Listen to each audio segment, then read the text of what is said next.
urabona ivyo batanguye ubu mu nyandiko ziriko zirakwiragira bariko binjirira umukuru w'igihugu wenyene mu buzima bwiwe nawe muri vie prive yiwe, abantu ariko barondera ngo mbega yaravyaye abana ngo ahandi ngo mbega yaragize gute, ibintu biteye isoni ubundi bitavugwa. Mu Burundi hariho uko dukoze, hari ubwoko bw'ibintu tutagenda turavuga bene uko, ariko urabona ko yavyihamagariye kuzana iyo ngendo. Pacifique Ntazwe rumwe mu batumire muza mwashyize ku murongo, nongere kubaha mwiriwe n'ikaze muri kino kiganiro. Kumbure mbere yuko mugira icyo muvuze kuri ano majambo ya Perezida Ndayishimiye, ubundi umukuru w'igihugu ni iki, urwo rwego rusigura iki, nibihe atarekuriwe kuvuga, n'ayahe majambo adakwiye guca mu kanwa kiwe imbere y'abanyagihugu? Ego murakoze. Umukuru w'igihugu ni rwego rwa mbere ruhambaye rw'igihugu, ni waserukira igihugu wenyene nk'umuntu, araba umuntu akongera akaba muri we, akaba hafi wenyene igihugu, uko niwe agihagarariye. Ahageze bavuga bati Uburundi burahageze, iyo avuze ijambo bavuga ngo Uburundi bwavuze, icyo asinye bafata ko Uburundi bwasinye mu izina ryacu twese abarundi. Dushobora bimwe kutavyemera canke tukavyemera, mugabo aho yasinye n'uwuzoza inyuma wese azomubwira bati ngaho Uburundi bwari bwaremeje kino kintu. Umukuru w'igihugu ahagarariye iteka ry'igihugu, ahagarariye imico n'imigenzo y'abarundi, ahagarariye ibituranga byose, ari ngaho mu kibanza c'abasokuru, c'abariho, c'abazoza. Umukuru w'igihugu ni ndabuze ayandi majambo nokoresha kuri we, ku buryo inyifato yiwe yose ategerezwa kuba yayiteguye neza, ijambo avuga riba ryizwe ryateguwe, si umuntu apfa ico avuze. Buriya ijambo ry'umukuru w'igihugu mu biganiro twaheruka, niho Frederico Bamvuyumvira yagize ati umukuru w'igihugu burya avuze ni nk'uko afata ya ngingo yiwe bita dekret agasinya, ijambo ryiwe ringana n'amadekret afata. Rero si umuntu asanzwe, si umuntu apfa ivyo avuze. Ni nayo mpamvu ahabwa n'abamufasha benshi, abahinga, abari muri ivyo bazi ivyo kuvuga ijambo, vyo kumenyesha amakuru. Abo bose baba bafise kugira ngo bamurabire. Arashobora kubahanuza ati nimirije kuja aha, ibintu bikuru nipfuza kuhavugira nibi, mubona ijambo novuga ryo bimeze gute. Ubundi baranaritegura bakaryandika, bakarimuzanira, akariraba, agakosora, akababwira ahandi bakosora. Kuko hari n'ibihe iyo umukuru w'igihugu atakiriho bandika n'amajambo yose yavuze, ugasanga hari igitabo kivuga amajambo yose y'umukuru w'igihugu, kubera ko ntibizokwisungwa imyaka n'imyaka, ntibizokwerekana uko igihugu cyari kimeze mu gihe ciwe.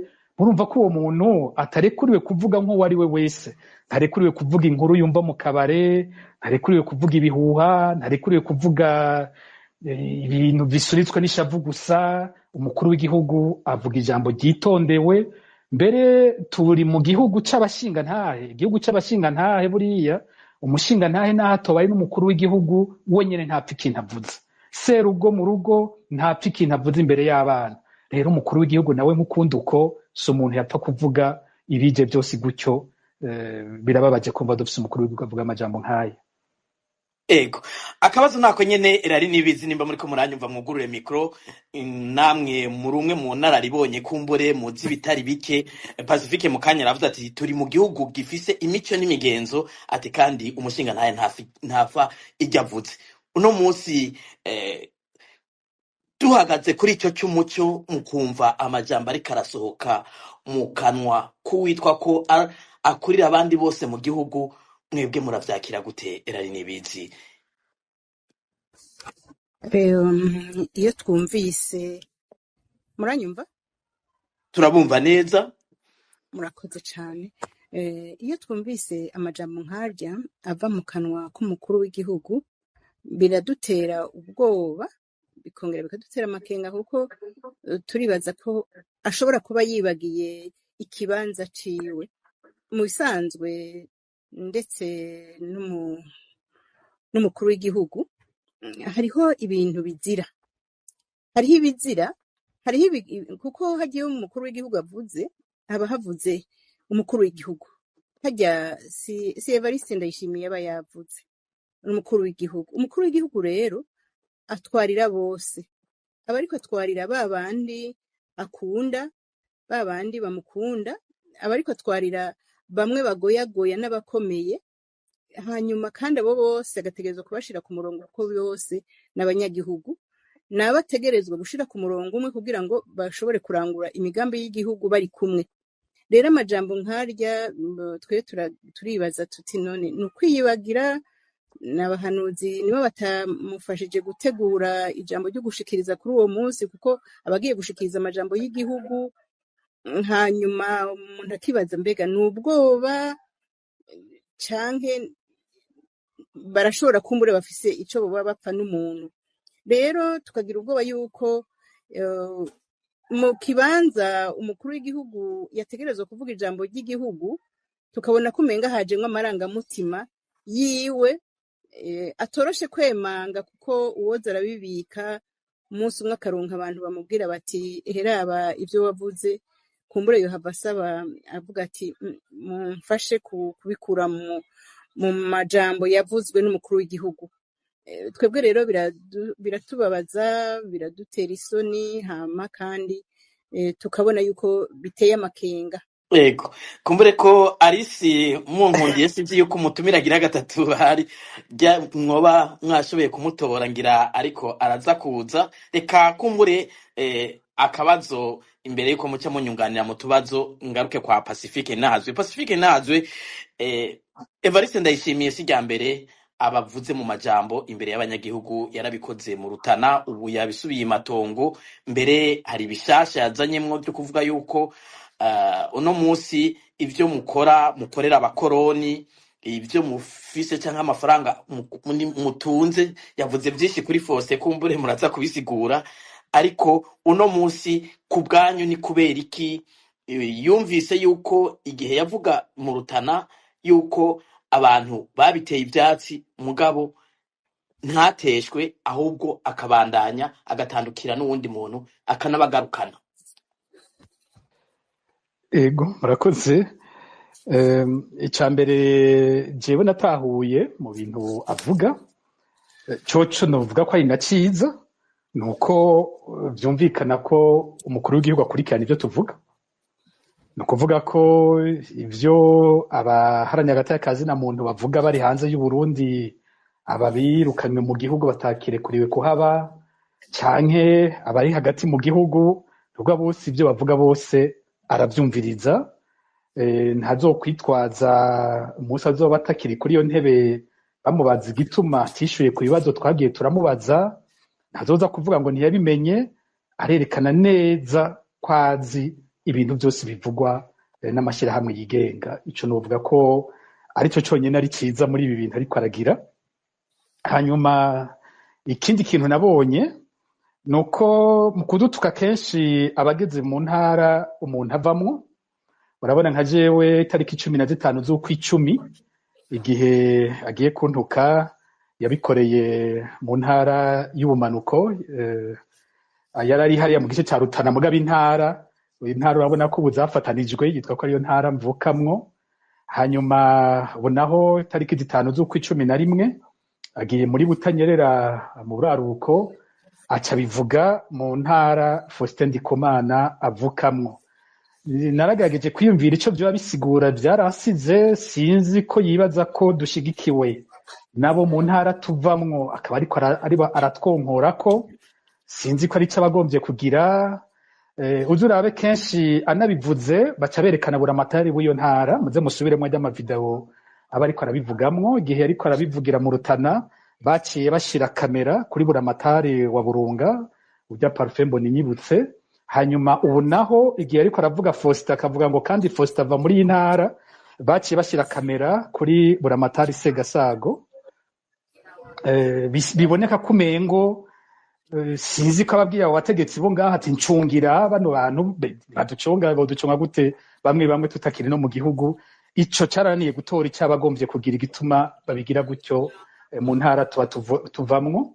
Hanyuma kuri jewe ntiyabigarutse ko cyane, urabona ko ngira kubera nyine atarakiri mu ntara mvamwo yarambuzemo gato yarasubiye gucishamwo ba Pacifique. Ni nk'uko yamvuze amvuga mu bwinshi ho umengo ntabavuga jewe gusa, ni Pacifique rero nahazwe n'abandi ngira na bariya bose bahunze. Kumbure mu kiganiro giheruka twaravuze ko bishobora kuba bifise n'ico binapfana n'ubwoko, ariko ageze kuri Faustin ntiyamuvuze mu bwinshi, we yamuvuze nk'umuntu umwe, we ntiyasubiye kubigira ivyo vy'ubwinshi. Rero jewe ariko aramvuga ageze hariya yavuze gusa ko ntakiri n'umurundi, yitwa ko yankuye ku bwene bw'igihugu bw'Uburundi. Uravye ko uko yamvuze ngo yasigaye ari umwana w'abanyamahanga, niwe wamuraba uko abaho, n'imvugo iteye isoni. Kimwe umupfasoni Erari Nibizi yaraheje kuvuga, aribagira ko ari umukuru w'igihugu wa twese, abakunda n'abadakunda. Natwebwe turi mu mahanga mu bisanzwe imvugo yiwe yateza kwerekana ko akiri umukuru w'igihugu w'abarundi bose, mugabo ageze ahavuga ko bamwe atakifata ko ari abarundi, birateye isoni nyene. Aba ariko ariyaka bimwe mu vyo yarahiriye umunsi arahira ko azoba umukuru w'igihugu w'abarundi bose. Hanyuma kubera iki abivuga kongera akabisubira? Ndibaza ko iyo ariko aravuga ko hari ikintu Erari Nibizi yavyise amarangamutima, umenga hari ikintu kimunesha. Haraho nibaza ko ataba yateguye ivyo aza kutuvuga, mugabi ishavu adufitiye, ishavu aba afise rifatiye ku byo tuba twaravuze cyangwa duheruka kuvuga, riramurengera hajya ariko aravuga akaca yisanga gira yasohoye ivyo atateguye. Niko ndavyibaza, kuko sinshobora kwibaza ko hari umuntu wo mu kibanza ciwe yoshobora gutegura kuja kuvuga amajambo nkajya yavuze nko kuri Faustin. Ukuri nyumva byondengera mu mutwe hamwe no kwibaza ko yicaye arategura ijambo azovuga, ategura ibintu nkabijya ngoma nishiramo ko bimucoroka bishika ahantu ishavu rikamurenga akaca avuga ibitavugwa n'abantu bo mu kibanza ciwe, kambere twavuze n'abashinga ntahe batoshobora kubahuka kuvuga. Rero ico nakuyemo ni giki jewe, ico nakuyemwo nuko ubwa mbere bwo ari umukuru w'igihugu yarengewe. Ni umukuru w'igihugu yarengewe gute? Uravye ibibazo tuba twavuze ni ibibazo bihambaye vy'igihugu, mugabo atagifise ko umengo yerekana ko atanyishu afise aho kwishura kuri ivyo bibazo, aho gupfunga tubeshuza. Je none ashimye ko apfunga avuga ko tubesha, agafunga avuga ati murabona naka yavuze iki muri Fokode, baravuze uyu muntu yanyurujwe, burya barabesha, mbere uyu muntu nagenda muzanye ni mu murabe nguyu. Vyobaye biryoshe yaba yagira gutyo, canke akaraba ikindi cose twavuze ko akagendera kibeshuza.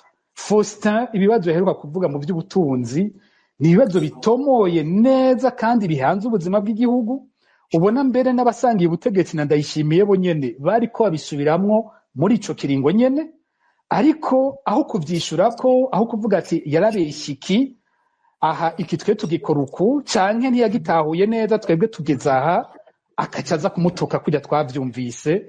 Ni umukuru w'igihugu vyumvikana ko yamaze kurengerwa.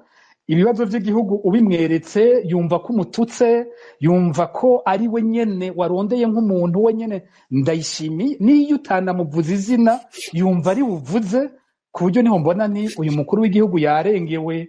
Igihe yo numvirije nk'abantu batembagaje Republika ya mbere, hari ijambo bakunda gukoresha, ntibubahuka gutuka umukuru w'igihugu w'ico gihe, mugabe ijambo uzokumva bose bagarukana bavuga ngo umukuru w'igihugu yari yarushe.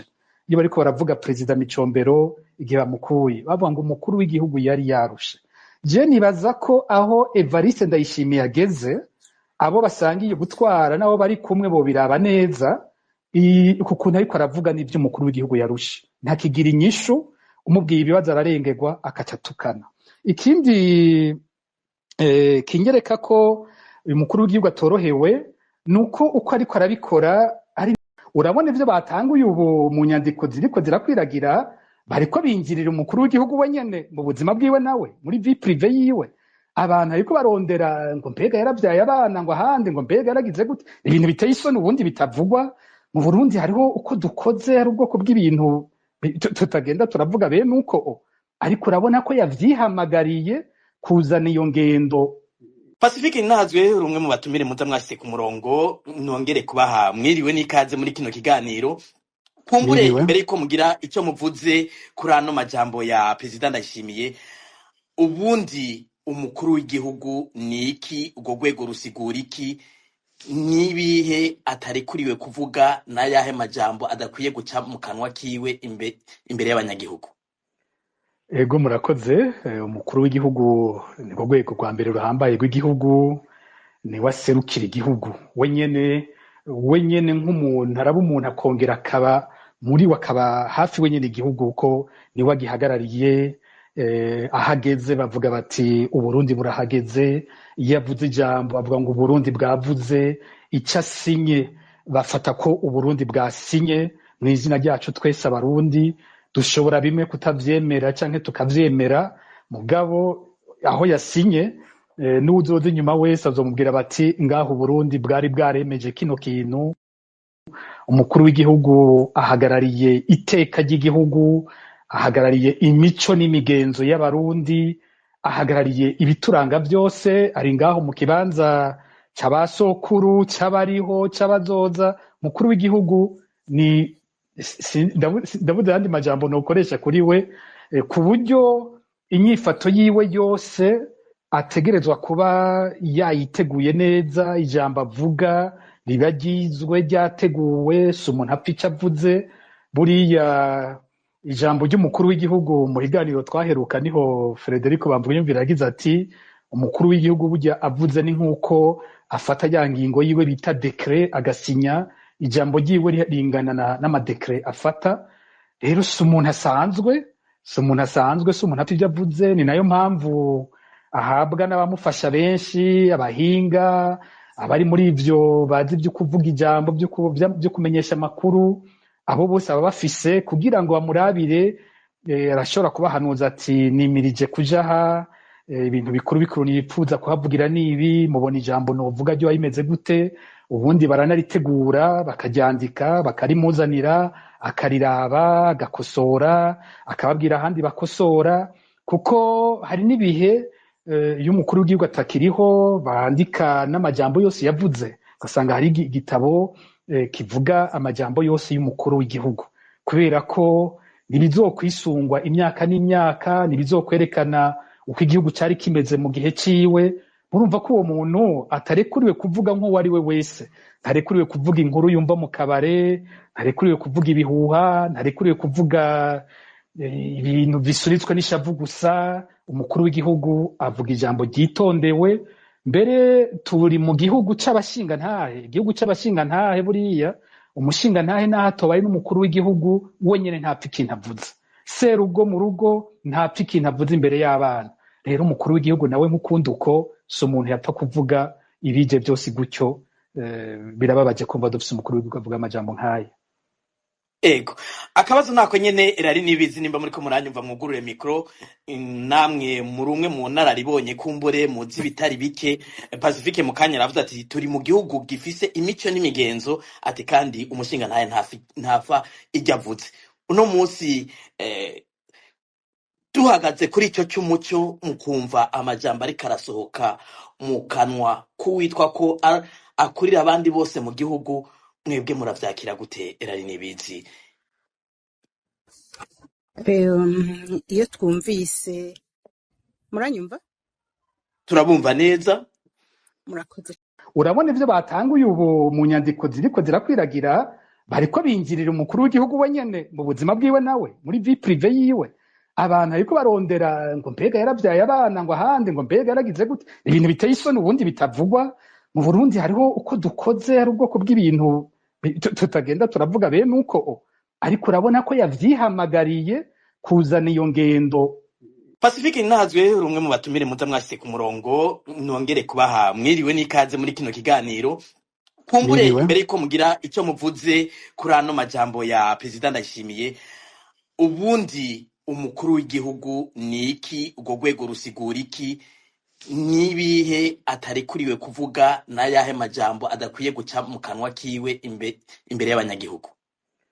Ego murakoze. Umukuru w'igihugu nirwo rwego rwa mbere ruhambaye rw'igihugu, ni waserukira igihugu wenyene nk'umuntu, araba umuntu akongera akaba muri we akaba hafi wenyine igihugu ko niwe agihagarariye. Ahageze bavuga bati Uburundi burahageze, iyo avuze ijambo bavuga ngo Uburundi bwavuze, icyo asinye bafata ko Uburundi bwasinye mu izina ryacu twese abarundi. Dushobora bimwe kutavyemera canke tukavyemera, mugabo aho yasinye n'uwuzoza inyuma wese azomubwira bati ngaho Uburundi bwari bwaremeje kino kintu. Umukuru w'igihugu ahagarariye iteka ry'igihugu, ahagarariye imico n'imigenzo y'abarundi, ahagarariye ibituranga byose, ari ngaho mu kibanza cy'abasokuru, cy'abariho, cy'abazoza. Mukuru w'igihugu ni ndavuze ayandi majambo nokoresha kuri we, ku buryo inyifato yiwe yose ategerezwa kuba yayiteguye neza, ijambo avuga riba ryizwe ryateguwe, si umuntu apfa icyo avuze. Buriya ijambo ry'umukuru w'igihugu mu biganiro twaheruka niho Frederico Bamvugiyumvira yagize ati umukuru w'igihugu burya avuze ni nk'uko afata ya ngingo yiwe bita dekre agasinya, ijambo ryiwe ringana n'amadekre afata. Rero si umuntu asanzwe, si umuntu apfa ibyo avuze. Ni nayo mpamvu ahabwa n'abamufasha benshi, abahinga, abari muri ivyo bazi ibyo kuvuga ijambo, byo kumenyesha amakuru. Abo bose baba bafise kugira ngo bamurabire. Arashobora kubahanuza ati nimirije kuja aha, ibintu bikuru nipfuza kuhavugira nibi, mubona ijambo novuga ryo bimeze gute. Ubundi baranaritegura bakaryandika bakarimuzanira, akariraba agakosora, akababwira ahandi bakosora. Kuko hari n'ibihe iyo umukuru w'igihugu atakiriho bandika n'amajambo yose yavuze, ugasanga hari igitabo kivuga amajambo yose y'umukuru w'igihugu, kubera ko ntibizokwisungwa imyaka n'imyaka, ntibizokwerekana uko igihugu cyari kimeze mu gihe ciwe. Murumva ko uwo muntu atarekuriwe kuvuga nk'uwo ari we wese, ntarekuriwe kuvuga inkuru yumva mu kabare, ntarekuriwe kuvuga ibihuha, ntarekuriwe kuvuga ibintu bisunitswe n'ishavu gusa. Umukuru w'igihugu avuga ijambo ryitondewe. Mbere turi mu gihugu c'abashingantahe, igihugu c'abashingantahe. Buriya umushingantahe naho atobaye n'umukuru w'igihugu wenyene ntapfa ikintu avuze, serugo mu rugo ntapfa ikintu avuze imbere y'abana. Rero umukuru w'igihugu nawe nk'ukundi uko, si umuntu yapfa kuvuga ibije byose gutyo. Birababaje kumva dufise umukuru w'igihugu avuga amajambo nk'aya. Ego, akabazo nako nyene erari nibizi nimba muri ko muranyumva mwugurure mikro, namwe muri umwe mu nararibonye kumbure muzi bitari bike. Pacifique Mukanya aravuze ati turi mu gihugu gifise imico n'imigenzo, ati kandi umushinga ntaye ntafa ijya avuze. Uno munsi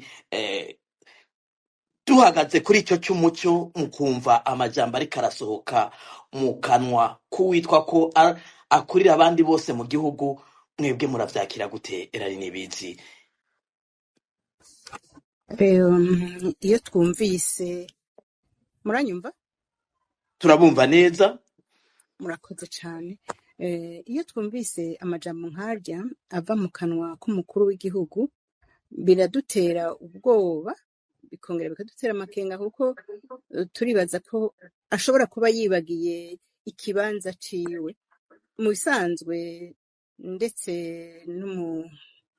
n'umukuru w'igihugu hariho ibintu bizira, hariho ibizira, kuko hagiye umukuru w'igihugu avuze haba havuze umukuru w'igihugu. Hajya si Evariste Ndayishimiye aba yavuze umukuru w'igihugu. Umukuru w'igihugu rero atwarira bose, aba ariko atwarira babandi akunda, babandi bamukunda, aba ariko atwarira bamwe bagoyagoya n'abakomeye. Hanyuma kandi abo bose agategerezwa kubashira ku murongo, kuko bose n'abanyagihugu, nabategerezwa gushira ku murongo umwe kugira ngo bashobore kurangura imigambi y'igihugu bari kumwe. Rero amajambo nkarya twe turibaza tuti none nukwiyibagira, n'abahanuzi nibo batamufashije gutegura ijambo ryo gushikiriza kuri uwo munsi, kuko abagiye gushikiriza amajambo y'igihugu. Hanyuma umuntu akibaza mbega n'ubwoba canke barashobora kumbure bafise ico boba bapfa n'umuntu. Rero tukagira ubwoba yuko mu kibanza umukuru w'igihugu yategerezwa kuvuga ijambo ry'igihugu, tukabona ko umenga hajemwo amarangamutima yiwe, atoroshe kwemanga, kuko uwoza arabibika umunsi umwe akaronka abantu bamubwira bati heraba ivyo wavuze, kumbure yohava asaba avuga ati mumfashe kubikura mu majambo yavuzwe n'umukuru w'igihugu. Twebwe rero biratubabaza, biradutera isoni, hama kandi tukabona yuko biteye amakenga. Ego, kumbure ko Arisi munkundiye sinzi yuko umutumira agira gatatu